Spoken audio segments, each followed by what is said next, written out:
And welcome back to another episode of the Bride's Room podcast. I'm your host, Authentic Aisha, and this platform is all about love, wedding planning, and everything in between. So if you're planning your big day or you're helping somebody else plan their big day, this is the podcast you need.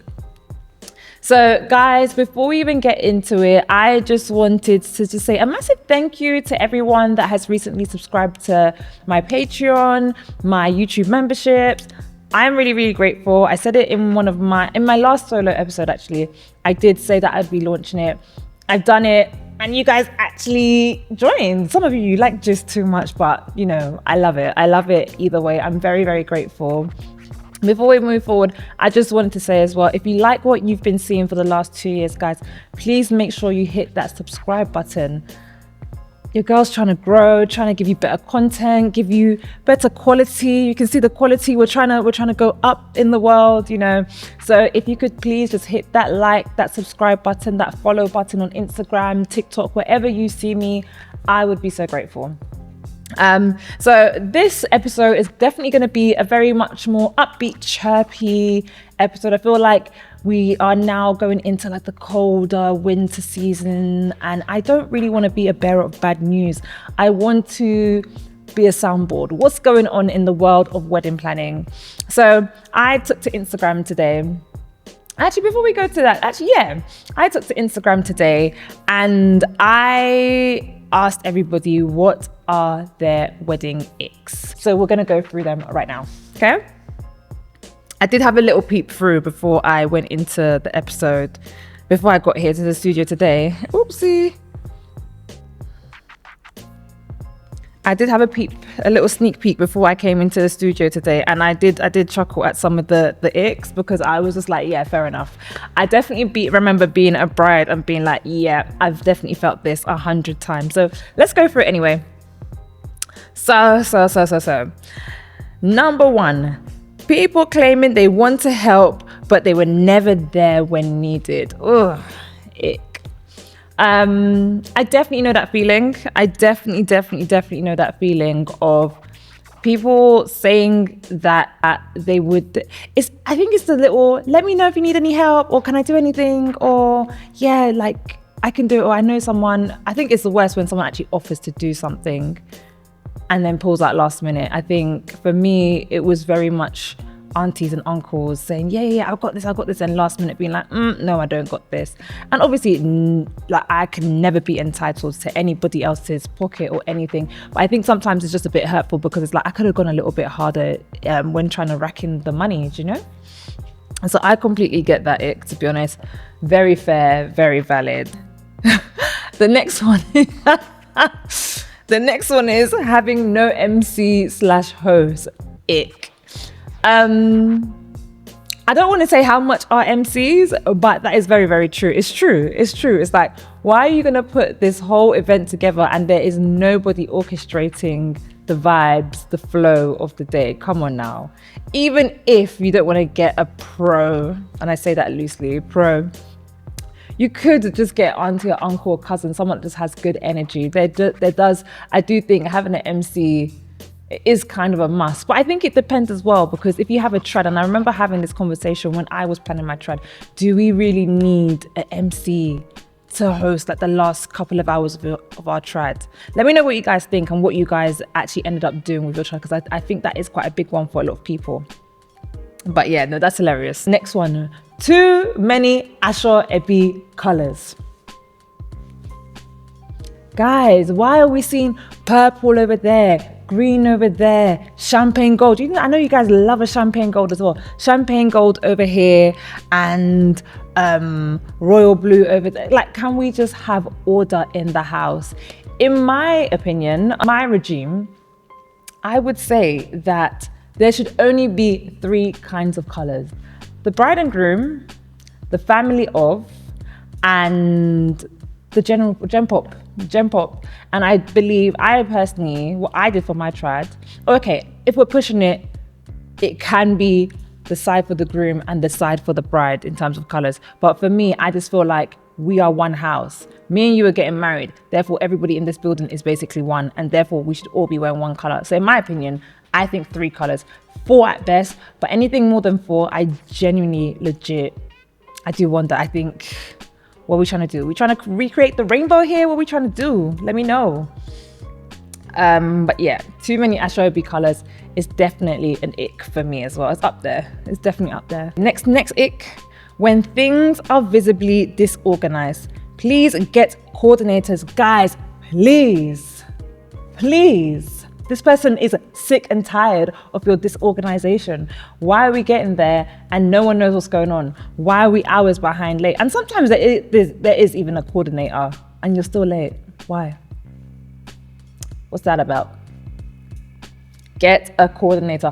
I'm not even going to shout about this one too much because I feel like if you've watched my episodes enough, you would know that I am pro coordinator for both trads, white weddings. I think the only time you don't need a coordinator would even be your registration. But once again, it depends on what type of reg.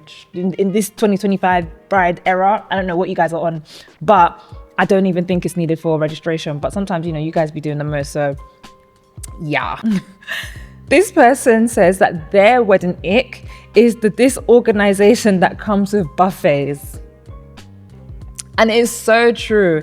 It's so true because, when the MC would be like, okay, guys, we're now going to get ready to eat. So if I call your table number, go up. And it's so funny because I've been to a few weddings where the MC will be like, okay, guys, table number 62, can you please go and eat? And that's it, radio silence for the rest of the evening. Everyone's trying to figure out what to do. Some people just start getting up and everyone just starts following. I do think there does need to be order with the food organization when it comes to buffets. But I think that's a tough one because it really just depends on the crowd. I think it really depends on the crowd. But I really like it when MCs do the game when it's like, oh, if this side dances well, then you guys get to eat first, and this side dances well, then you guys get to eat. But I love that game. One of my favorite games. Because I just feel like it gets the crowd going and everyone knows which side of the room won, therefore who should be eating first. But I do think MCs, I've seen some of you kind of just get a bit tired and slide out when it's time to be calling table numbers. Don't give up. You need to be calling those numbers. Otherwise, this person's going to be annoyed and having icks. We want to be getting rid of the wedding icks, okay? And this person, those after party packages with the mirror man dancing. I kind of like the robots. The ones that scare me? The ones that scare me are the gorillas. The gorillas scare me. The robots I can get behind, especially the glass. I don't mind a little robot. I think it's a good vibe. I like it. It's a good touch. I know obviously it started in Nigeria and we've definitely brought it over here to the UK for the after party segment, but I think it's a vibe. I don't know if that's an ick. What do you guys think? Let me know. One that I saw today was a meat pie. I don't know. I am a bit slow when it comes to social media sometimes, so I was scrolling on TikTok today and I saw someone, there's a meat pie lady now. There's a joke about meat pie. Someone fill me in, please. I don't know what's going on. But there's a joke about meat pie right now. And I saw a meat pie lady dancing on the dance floor. I said, wow, technology, innovation. Next one, uninvited guest, wedding ick. That's probably, I don't know, it's probably top 2 wedding icks and maybe not even 2. Uninvited guests, especially to a white wedding. I feel like people that turn up to white weddings, weddings in this day and age, because weddings are so expensive, weddings are just not what they used to be back in the day. They're just not. Let's call a spade a spade. they're not this community event that everyone can just turn up to. So I do feel like if you are uninvited guests, with all the knowledge that we now know, with all the complaints that brides have made on social media, anyone that still chooses to attend a wedding uninvited in this day and age, I just don't know, bro or sis, like what's going on? Tell us your mindset. If you are somebody that is on that, let us know what goes through your mind when you are doing that, because it's one of the hardest things, because it's a cost incurred to the couple, if you didn't know. And I just don't think that's fair. And as well, everyone thinks, oh, it's an extra cost. It's not like an extra £25.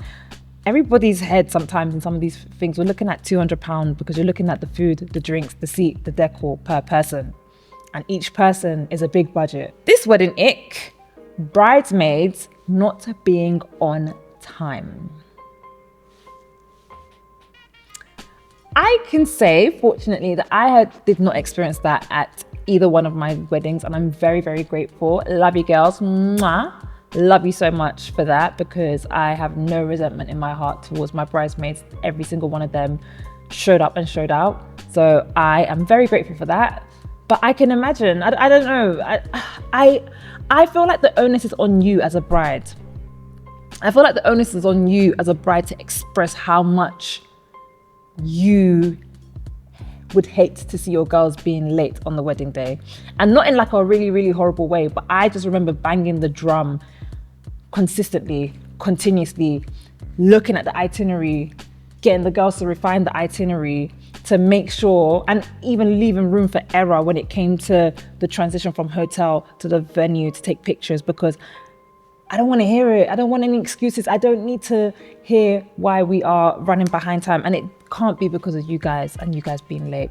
And also as well, I feel like when people are late, everyone's flustered, the energy's just off. I just want everyone to just feel cute. You know, when you step clean, step correct, you know, feeling funky, fresh, you know? What do you guys think? I think lateness is just one of those things that it's unacceptable, but I think the onus is really on the bride and groom to express and control. You can't control what happens on the day, but you can really express to your bridesmaids and groomsmen that this just isn't it and it's unacceptable. And I feel like if those people genuinely love you, they won't be late. You might have one or two that might have to do something on the side, but even then you just might not even feel their absence, you know, because everybody else is doing what they need to do. Okay, so this is so funny because yesterday I put up a TikTok about Ashoebi or GoFundMe, and everyone's in the comments like, there's one specific comment where everybody was, well, not everybody, there was someone that commented, anyway, I'm going to read out this wedding ick. This wedding ick says, no Ashoebi, no entry, like you're doing a lot. And you know what, guys? I am 3 years post-wedding now. And the one thing that I would say is that I actually, before having my wedding, and even at the time of having my wedding, I felt like, oh, people that do that, they're just doing too much, you know, money hungry. I wouldn't even say money hungry, but I just felt like it's not that deep. But you know what? I kind of wish I had that rule in place, because I feel like it just filters out a lot of rubbish. A lot of fake people, a lot of people just there to pre your day, to be honest. And at the end of the day, I'm not saying that everybody that buys Ashoebi is a real one, don't get me wrong. But what I am saying is that, you know, it mitigates risk, you know, of having fake people at your wedding. But also as well, even if they've paid to come, a win is a win, do you know what I mean? They've paid a little something, you've got a little something. Like the day looks organized and less chaotic. So yeah, I do get it. It is doing a lot, but I kind of stick beside those people. I think they're not doing too much. And I think if you are one of those people, it's fine. It's okay to have order on your wedding day. Don't feel bad. But obviously, like, I think how you go about it is really important as well. Because I think if you're really aggressive with it, it's kind of like, you know what, keep your wedding invite. I don't want to come anyway. But I think if you're like really polite about it, like, yeah, like this is what we're on, and standing on it, then who's gonna check you? Who's gonna check you, boo? Nobody. So yeah, it's an ick for some, not for me though, but I get it. Last ick: people coming to the wedding that I don't know and not acknowledging the bride. Ooh. Does this apply to traditional weddings, traditional African weddings? Or does this apply to the white weddings? because for me, I feel like there was a lot of people at my tribe that I didn't know. There was a lot of people at okay, let me not say a lot of people, but obviously there's the whole of my husband's side.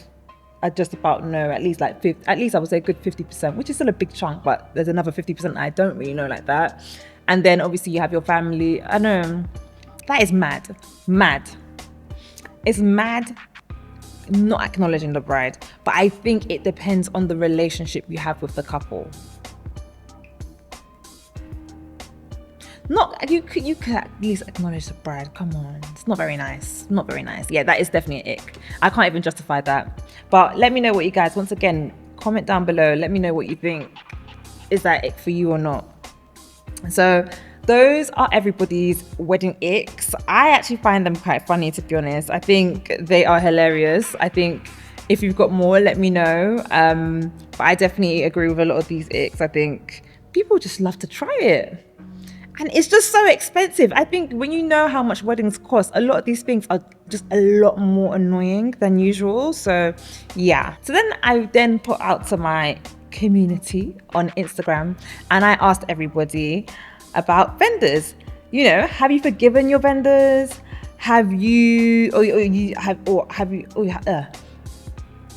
then so moving on swiftly, the next thing I asked you guys was about vendors, about vendor forgiveness or unforgiveness. And it's so funny because for me, the other day, I was just walking around the house, just cleaning, just doing what I do. And I had a flashback that I don't really talk about too much on the podcast because I genuinely do think the vendor is a nice person, but I have unforgiveness in my heart. Even though I felt like I had forgiven them, I just realized that actually, no, you actually fucked up my wedding day. You really messed up my wedding day. And I was just like, how do people get over this feeling? Because it's a really, really hard one. Then I spoke to somebody else the other day that just recently got married and they were talking about all the things that their vendors did. And it was just triggering me. And I was just like, at what point? And also as well, mind you, I talk to lots of different brides as well on socials. And I have brides, I say brides, but women that are married essentially. And they've been married for years, let's say like 9 years, 10 years or more, or maybe even less. But a lot of people struggle to forgive their vendors. And I'm just like, at what point do you actually forgive them? So anyway, I put it out there just to see, like, am I the one? Am I the problem? Am I the drama? Word to Cardi B or not?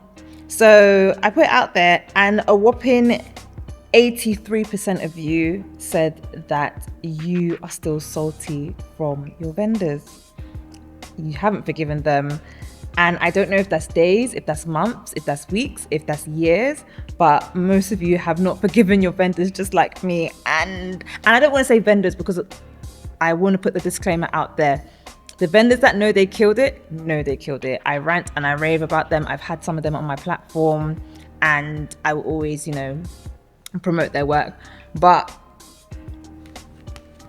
the ones that didn't do what they needed to do also know that as well. So yeah, it's a tough one. It's a really, really tough one. And I just hate that they get to go on and perfect someone else's day somewhere else and, get to do the job again and try again and do great. But it's me that is left with the mess that you made on the day. It's such a big pill to swallow and it's a really hard one. But yeah, tough times.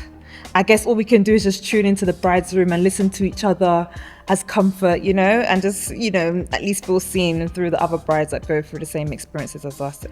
So that's social media. And that was just, touching base with you guys and to see where you guys are and what's going through your minds over the last few weeks. The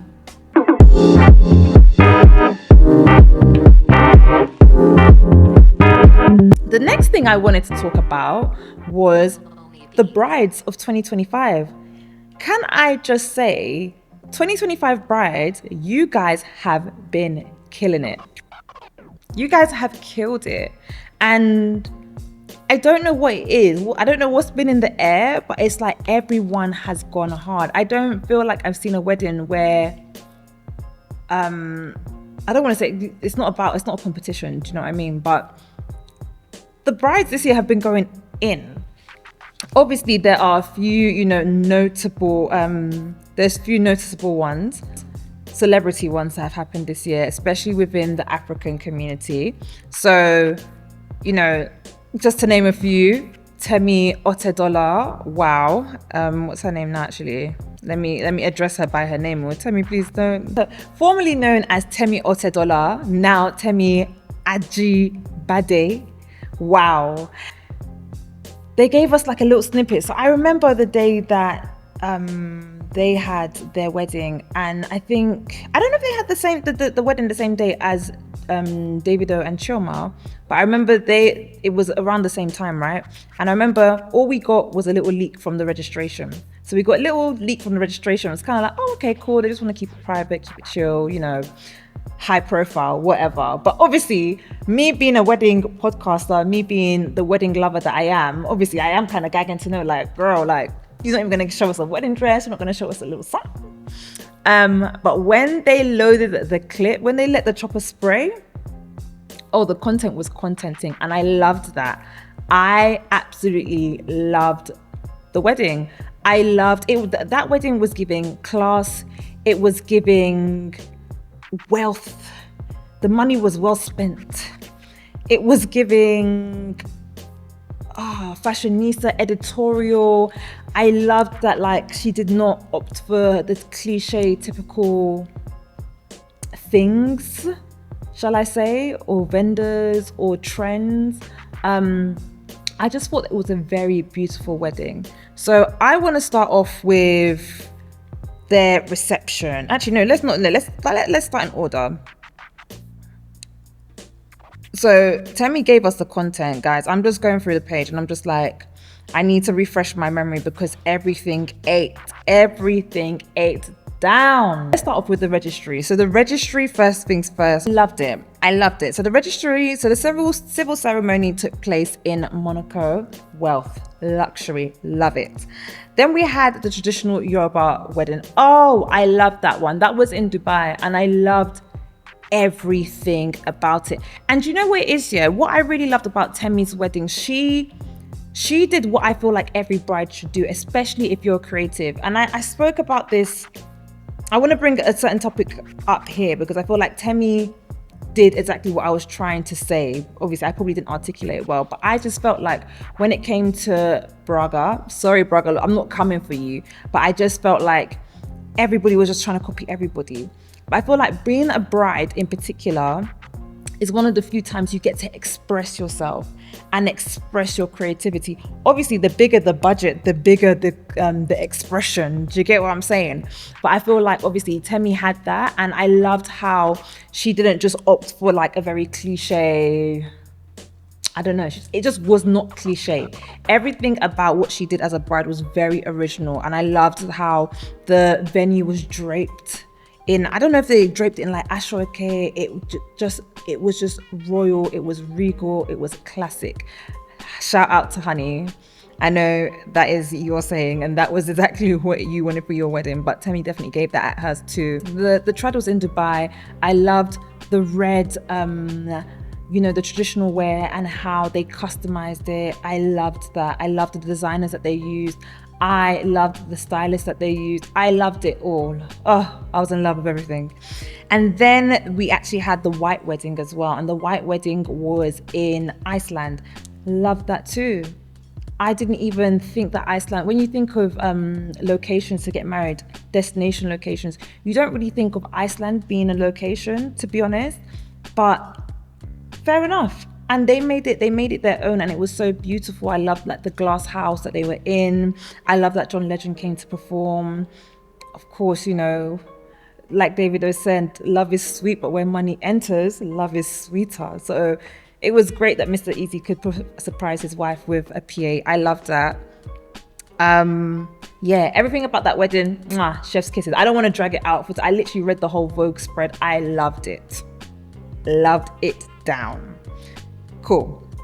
And so then we had Davido and Chioma. So that was another couple that I really loved their wedding. And you know what it is? I think it's fun to watch celebrities get married. Let's not lie. It's fun to watch celebrities and influencers get married. I think it's a very happy time. It's a very joyful moment. And so it's just nice to see people celebrating someone that is already celebrated quite frequently. So obviously they had their court wedding in Nigeria, and then they had their white wedding in Miami.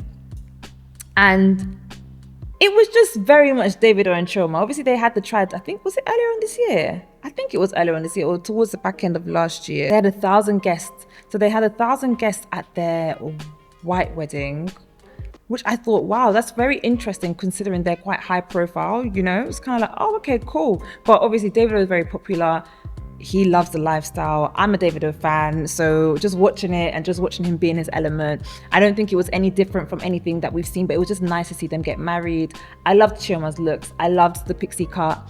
I think she ate in everything. She looked good in everything. And yeah, that was a really fun wedding. It was a really, really fun wedding. He performed. They were just happy. Do you know what I mean? And I just loved all the jokes that were coming after the wedding as well. When I think obviously the pixie cut, so many people were in love with her pixie cut. And you know what? I thought it was really, really nice because I think pixie cuts I don't think they ever were not a thing for brides, but I love that they're coming back into trend, especially for black brides at the moment as well.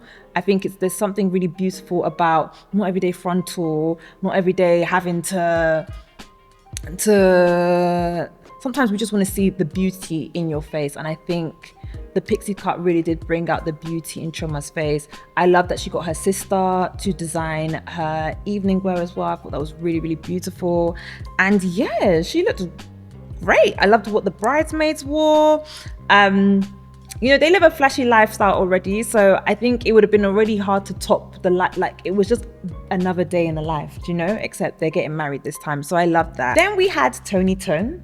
So Tony Tone also did her wedding, and I loved it. I personally, I'm a big Tony Tone fan as well, and I loved her wedding. I loved the looks. And hopefully she can answer some of the questions. But I really found it interesting that Tony used a lot of Nigerian designers for her looks, or vendors. I found that quite interesting. I found that quite cool. Favorite clips from the day was when they were standing by the door and the rain was like a backdrop in the picture or the video that they were taking, and I was just like, this is art, this is beautiful. And I think one thing I've started to like is how people that do have rain on their wedding day, how they don't let it upset them but actually use it as a moment to take really beautiful pictures. As a bride that I don't have rain on my wedding day, it wasn't rainy but it was just cold. But as a bride that had not the greatest weather on her white wedding day, for me, looking at brides that do stuff like that, I'm like, oh my God, you are so sick for that. And I love how they turn it into art. So yeah, that was really, really cool. I loved the trad as well. The trad was fun. You know what's so funny though? Tony's mum was moving like she was the bride. There was another video I was watching of her the other day, and I think she was singing, girl, shake that lappy tappy. The lappy tappy, shake the lappy tappy. I was like, wow, this is really mother of the bride. And I think there's something about mothers of the brides as well that we need to really talk about as well, because they really be having their moments. Like, no, they are not letting anyone take their shine, and I love that for them. But yeah, Tony's wedding 8 down, dresses 8 down, looks 8 down, and of course the honeymoon. I think she's still on her honeymoon right now, but the honeymoon looks so fun. Love the white wedding dress. I believe it was Vicky James that did the dresses. It looks so good. She looks so good. It was very classic, and then she had the evening reception dress that was very fun, flirty, and Edith did her makeup. You can always kind of tell when Edith does people's makeup. Edith has a very signature bridal look, and I love that. But yeah, no, the brides this year have 8 down. Once again, going back to what I was saying about Temi, I love when brides take their creative mindset and make the wedding be a reflection of them and the love that they have with their spouse, and bring us into their world, because it is their world, and not do what everybody else does just because everybody else is doing it. No, this is what we do because this is how we love, and this is our world. So you guys come into it. Loved it. Very, very lovely. So that is my 2 pence in terms of the trends that I've seen this year, the brides that I've seen this year. Oh, and then we had a dilemma.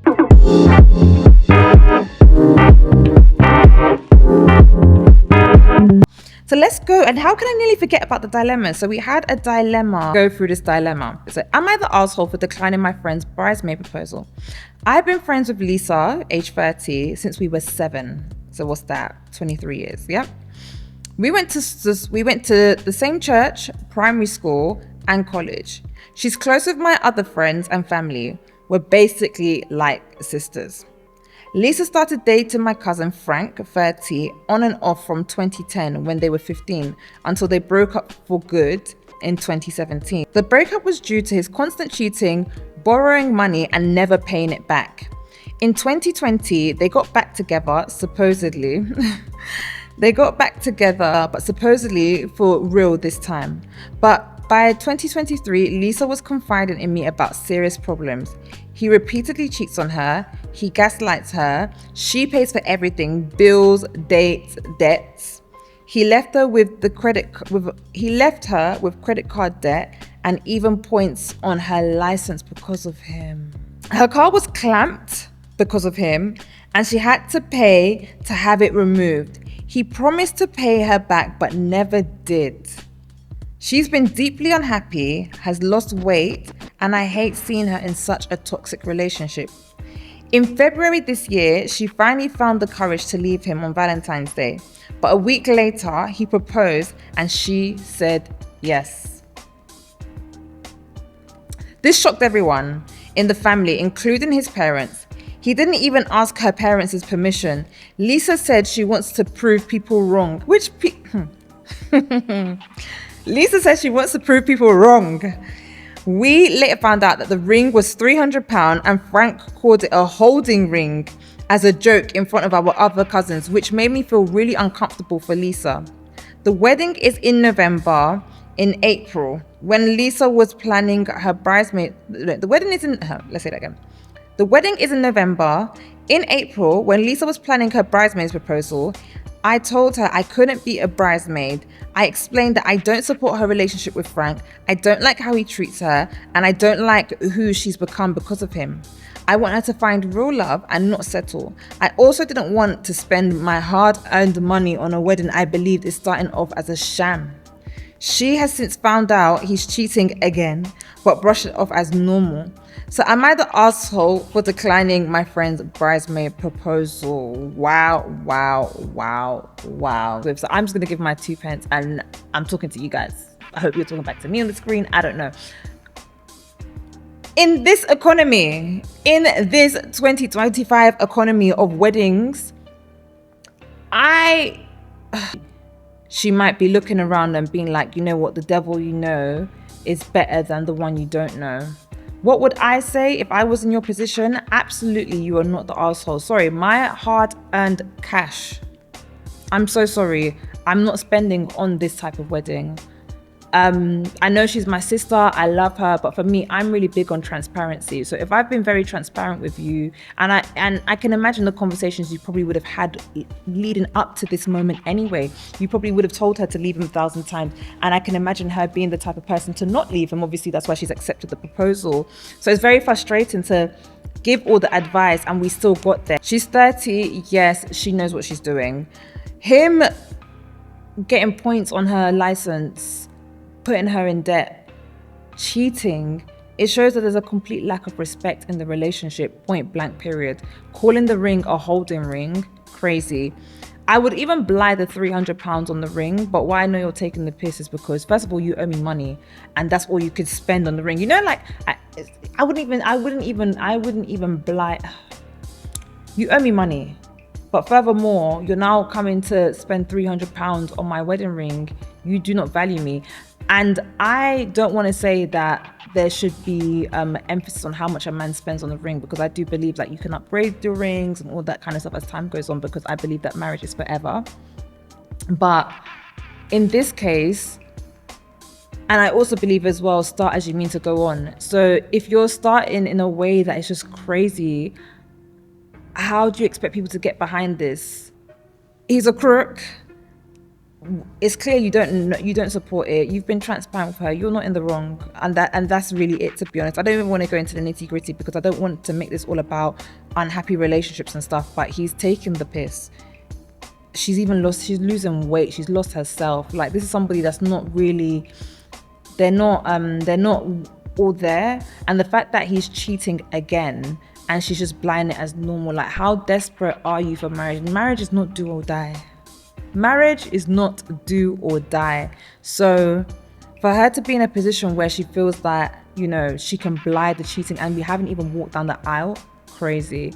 And I'm not God, but, you know, the patterns are there. The correlation is there. Obviously, we pray that they can make it work, but it's not sounding too good. And I personally, if I were you, I would not want to waste thousands of money on a hen do, thousands of money on the bridal shower, on, you know how it goes, on all the things that you have to do as a bridesmaid when you know that this relationship probably isn't going to last, sadly to say.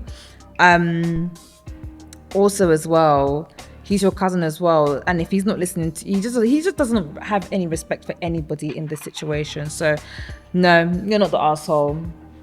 Very simple, to be honest. Long story short, you are definitely not the asshole. If anything, she is, because why are you putting me in this position in the first place? Are you actually crazy? You're actually asking me to bring money to celebrate what love? Yeah, no. So that's the dilemma of today. I don't have a hot take. Do I have a hot take? Hot take.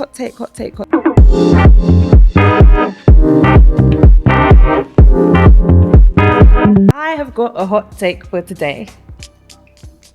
So my hot take today is that I feel like people are taking the need for wedding content creation too far. And I'm specifically talking about when you book a content creator for your wedding day. I have seen a few times now online where people are actually opting out of the option to have traditional videography versus a content creator. And I just find that so wild. I feel like you are spending thousands and thousands and thousands of pounds, dollars, naira, yen, whatever currency, shillings, whatever currencies there are out there. You are spending so much on this big day. To only have 30-second clips, 1-minute clips from the day is insane. And one format, mind you, it's there's landscape at the horizontal, like, come on guys. I just feel like we can do so much. Like, I just feel, please, I know when you look at the prices, you're probably looking at a £500 content creator versus a £3,000 videographer. But I genuinely feel like it's really important to have footage, documentation of that big day in a traditional way. I feel like it's really up there with the food venue type of budget. I don't feel like videography but even photography is even okay, but I feel like videography, you want to see the day. Having clips just so that you can show off on social media for a couple of days, crazy to me. So for me, that's my hot take. Another hot take that I have as well, I predict moving forward as well that weddings have become so expensive that either the wedding market is going to crash, and everyone's going to be like, you know what, forget all of you, we're just going to the registry, or people are going to opt in. I foresee for the next few years now, it's going to be very cute, chic, small, intimate weddings. That doesn't necessarily mean cheaper, but I do feel like as time goes on, I just think small and intimacy is where it's at. And as somebody that had a 50 people white wedding, I think it's a very beautiful thing. I had so much fun, no regrets. At first, when I was planning for my wedding, I felt like, 50 people is a little bit small. Are we gonna have fun? But it's such a memorable day. I remember all the faces that were there. And I would highly recommend it. So yeah, I do think that the wedding market's gonna crash, because I think you vendors have some of you have lost the plot in terms of what you are quoting. And what I'm also seeing as well is that everybody now wants to be offering wedding services. Everybody gotta eat. We all gotta eat. So I'm not mad at it, but it just, there's a lot of money hungry people in this space now. And I think people are just getting sick and tired of it, to be honest. So yeah. I'm gonna leave that there. And finally,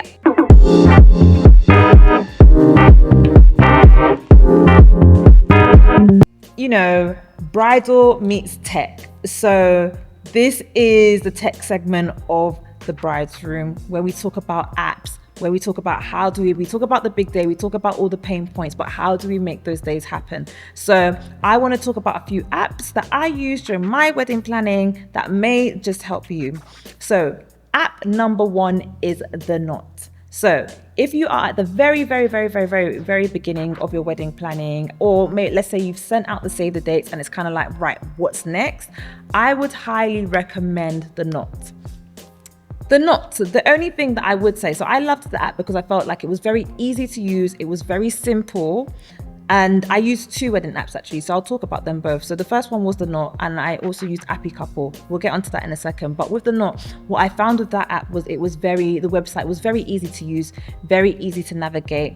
It was and it's free, number one, because we're trying to keep the cost as low as possible. So anything free, sign me up.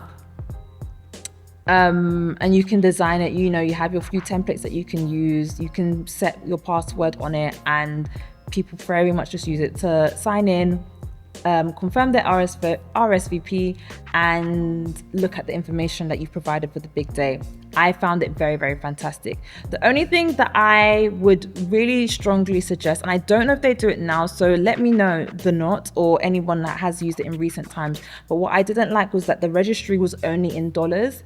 So it was very much for the American crowd and not for the UK centric or European centric couples, which I think that would be a game changer, because then I would not need to use any other apps.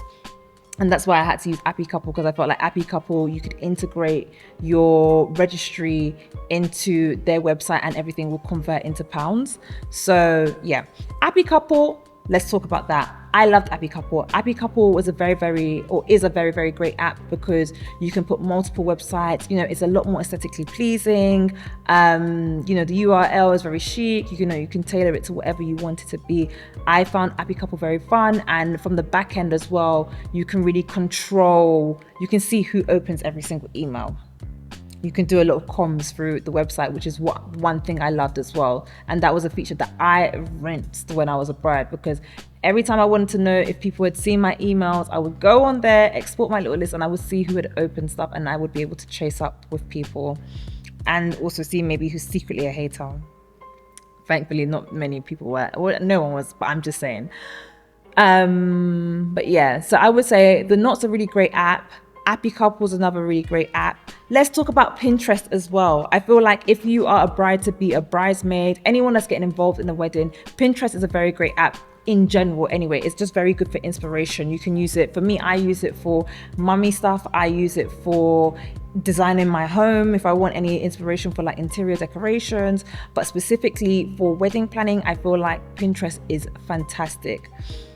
The only thing is, Pinterest can sell you a lot of dreams, because when you want those dreams to come to reality, you realize that there's a price tag.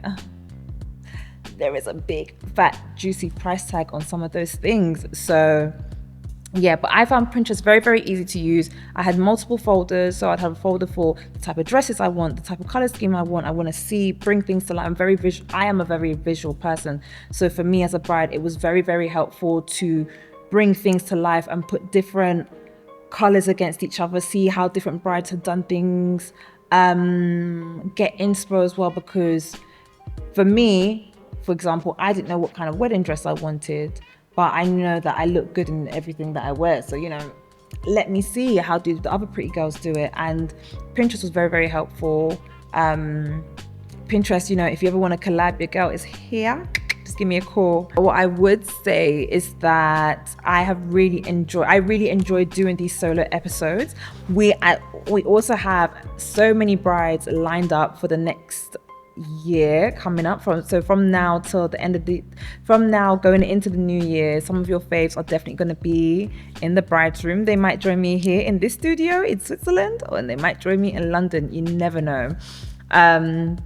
We also got the Americans coming through as well, and they are coming with the tea. American brides, I did not know that you guys don't play like this. Like I didn't know, and I've loved connecting with the American brides over the last few weeks. You guys are amazing. Shout out to you guys. I really hope as well that we can do Brides in America. You guys are saying, come to America, come to America. I want to come. I just don't know where to start. America is just so big. So yeah, hopefully 2026 we can make that happen. But for the next few weeks, definitely going to have some of your faves in the building. I'm definitely going to be doing a lot more traveling to go and find some of the brides that we've been seeing going viral across the socials. But yeah, I hope you guys have enjoyed this episode. I always enjoy having a good old yapping session with you guys. So yeah, like I said, if you've enjoyed this content, if you like what you're seeing, if it's helping you with wedding planning, guys, I am absolutely begging, please subscribe. All it takes is the click of a button, and that means I get more subscribers, which means I grow, which means I can cater to your needs as a couple, as a bride, as a family member, as a bridesmaid. Also as well, bridesmaids shout me, because I get a lot of DMs of people giving me their grievances, but you guys are not willing to come on the podcast. How are we going to make this happen? Because I can't keep getting the DMs, but no one's ready to come and talk on the mic. I need you guys here behind the camera with me, But yeah, if you like what you see, if you've enjoyed today's podcast episode, please hit a like. Please hit that like button down below. Please subscribe, and I'll see you next time in another episode of The Bride's Room. Bye, guys.